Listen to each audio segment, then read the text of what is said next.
Hello, third graders. Today I'm going to read a book to you called The Selfish Giant by Oscar Wilde.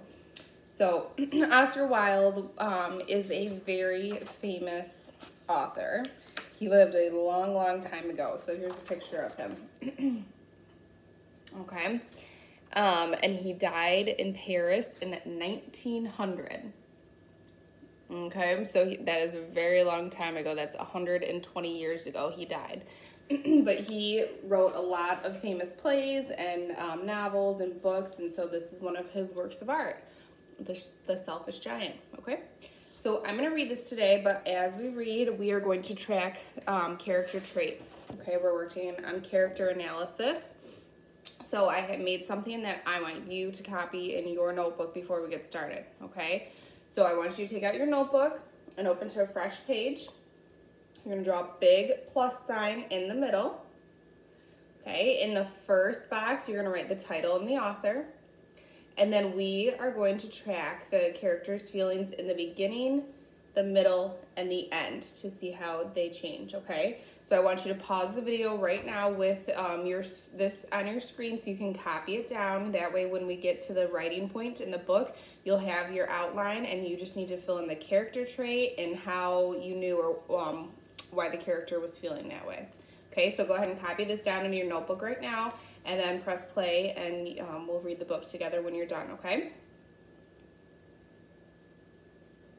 Okay, so if you press play again and you have this all copied down, you'll see we're going to track in the beginning. The giant was because. So we are going to discuss how the character feels throughout the story and how his feelings change. Okay, The Selfish Giant by Oscar Wilde. And these illustrations are beautiful. I will make sure you can see them all.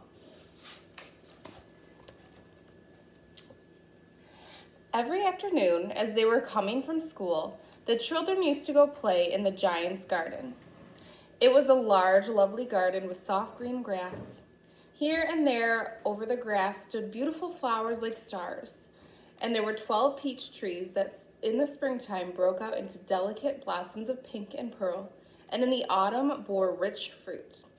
The birds sat on the trees and sang so sweetly that the children used to stop their games in order to listen to them. "How happy we are here," they cried to each other.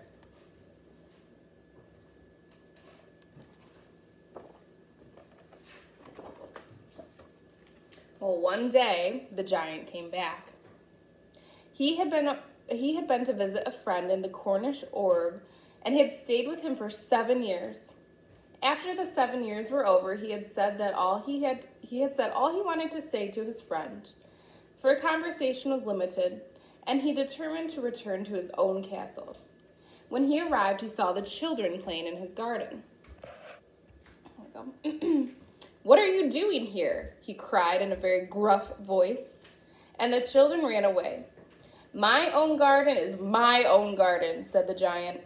"Anyone can understand that, and I will allow nobody to play in it but myself." So he built a giant high wall all around it, and he put up a notice board. "Trespassers will be prosecuted." He was a very selfish giant. Okay, that is the beginning, so I want you to pause and I want you to fill in. In the beginning, the giant was, yes, you could say he was selfish, right? But we can think of other adjectives too. He was grumpy. He was unkind. I want you to tell me what you think, what character trait you would describe the giant in the beginning, and I want you to tell me why. So in the beginning, the giant was because... Tell me what he did to make you understand that you would describe him with that character trait you chose, okay? So go ahead and do that. And, you can pause the video, and then when you're done, you can start it back up again. Okay, and we're going to go on and read into the middle of the book and see if his character traits change. The poor children had nowhere to play. They tried to play on the road, but the road was very dusty and full of hard stones, and they did not like it. They used to wander around the high wall when their lessons were over and talk about the beautiful garden inside. How happy we were there, they said to each other. Then the spring came, and all over the country there were little blossoms and little birds. Only in the garden of the selfish giant it was still winter. The birds did not care to sing in it, as there were no children, and the trees forgot to blossom. Once a beautiful flower put its head out from the grass, but it saw the notice board, and it was so sorry for the children that it slipped back into the ground again and went off to sleep. Look at this beautiful illustration. The only people who were pleased were the snow and the frost. "Spring has forgotten this garden," they cried, "so we will live here all year round." The snow covered up the grass with her great white cloak, and the frost painted all the trees silver. Then they invited the north wind to stay with them, and he came. He was wrapped in furs, and he roared all day about the garden and blew the chimney pots down. "This is a delightful spot," he said. "We must ask the hail on a visit." So the hail came. Every day for 3 hours he rattled on the roof of the castle till he broke most of the slates, and then he ran around and around the garden as fast as he could go. He was dressed in gray, and his breath was like ice.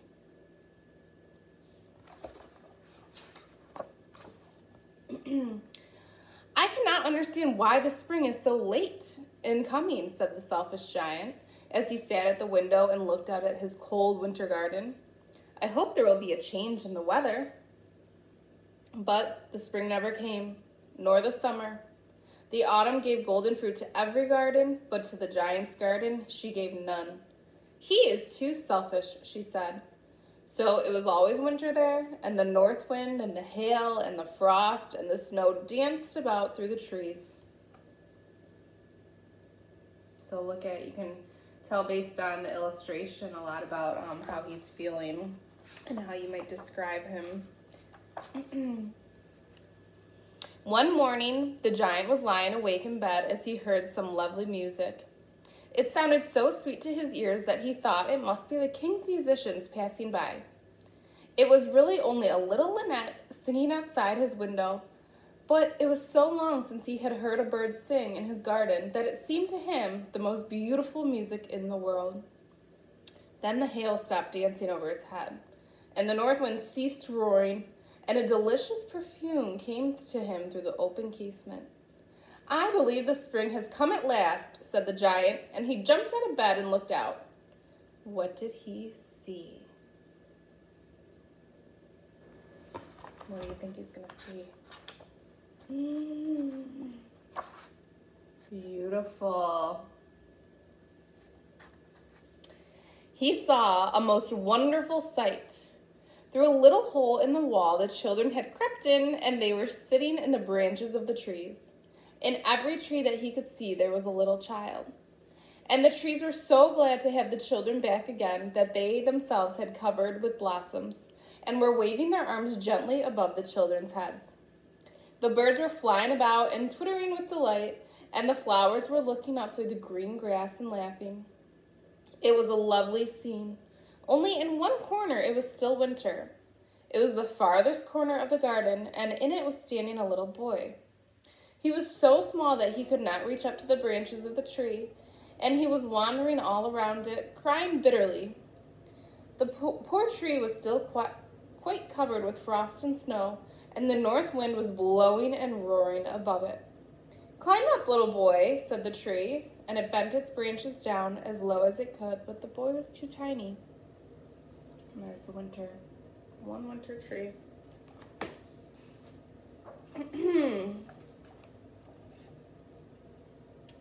There's the giant. And the giant's heart melted as he looked out. "How selfish I have been," he said.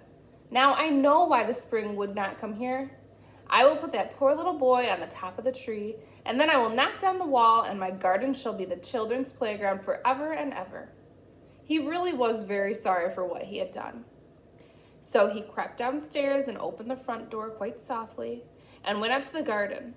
But when the children saw him, they were so frightened that they all ran away, and the garden became winter again. Only the little boy did not run, for his eyes were so full of tears that he did not see the giant coming. And the giant stole up behind him and took him gently into his hand, and he put him up into the tree. And the tree broke at once into blossom. And the birds came and sang on it, and the little boy stretched out his 2 arms and flung them around the giant's neck and kissed him.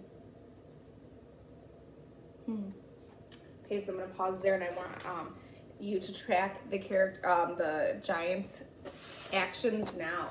How would you describe, what character trait would you use to describe the giant in the middle of the story? Okay, in the middle, the giant was because. What did we just read that helped you pick out that character trait? Okay, so I'm going to go ahead and pause and fill in the middle section in your notebook, and then you can play again and we'll finish the book. Okay, if you're playing again, or if you press play, I'm going to finish reading the book, and we're going to see at the end what character traits we would use to describe the giant. So, the other children, when they saw what the giant had done and that he was not wicked any longer, came running back, and with them came the spring. "It is your garden now, little children," said the giant, and he took a great axe and knocked down the wall. And when the people were going to market at 12 o'clock, they found the giant playing with the children in the most beautiful garden they had ever seen. So, it knocked down the whole wall. And everybody's welcome. We can see how characters can change throughout a story, right? All day long they played, and in the evening they came to the giant to tell him goodbye. "But where's your little companion?" he said. "The boy that I put into the tree." The giant loved him the best because he had kissed him. "We don't know," answered the children. "He has gone away." "Well, you must be sure to tell him to come here tomorrow," said the giant. But the children said that they did not know where he lived, and they had never seen him before, and the giant felt very sad.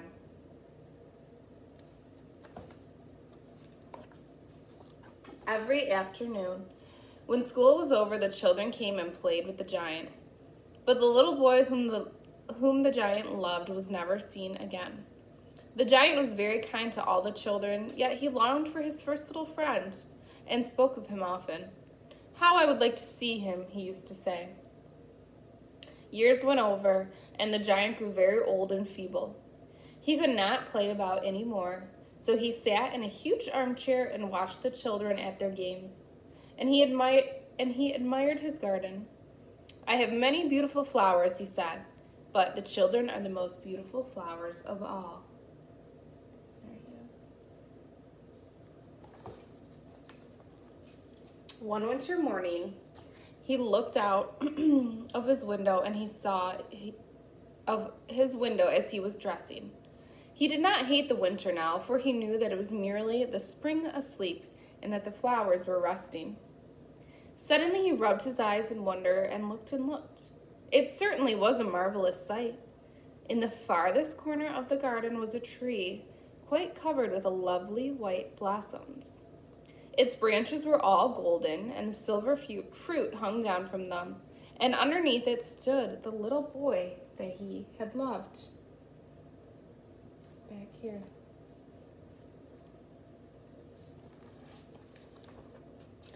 Downstairs ran the giant in great joy and out into the garden. He hastened across the grass and came near to the child. And when he came quite close, his face grew red with anger, and he said, "Who hath dared wound thee?" For on the palms of the children's hands were the prints of 2 nails, and the prints of 2 nails were on the little feet. "Who hath dared wound thee?" cried the giant. "Tell me, that I may take my big sword and slay him." "Nay," answered the child, "but these are the wounds of love." There he is running down. "Who art thou?" said the giant, and he felt a strange awe fall upon him. And he knelt before the little child. And the child smiled on the giant, and he said to him, "You let me play once in your garden. Today you shall come with me to my garden, which is paradise. And when the children ran that afternoon, they found the giant lying dead under the tree, all covered with white blossoms. And that's the end. So, that little boy, he said, you let me once play in your garden today, and you shall come to my garden, which is paradise. So the little boy was saying you're going to come to heaven, which is paradise, and play in my garden forever. So that is why the giant passed away. Now, it is sad that he passed away, but when I was thinking how to describe him in the end, the giant, character trait I would use to describe him in the end, even though he did pass away, in the end, the giant was peaceful or at peace because, and you can tell me why, maybe you have a different adjective to describe the giant at the end. Okay, so I want you to go ahead and do so. I want you to finish filling in what happened at the end, how you would describe the giant and why. And then I would love it if you take a picture of this and text or email it to me so I can see all your answers because they might be different than what I was thinking, and I love reading your ideas and your thoughts, okay? So we tracked the character traits in the beginning, middle, and end, okay? So send it over to me so I can see all your character traits that you picked out. You guys have a wonderful day. All right, goodbye.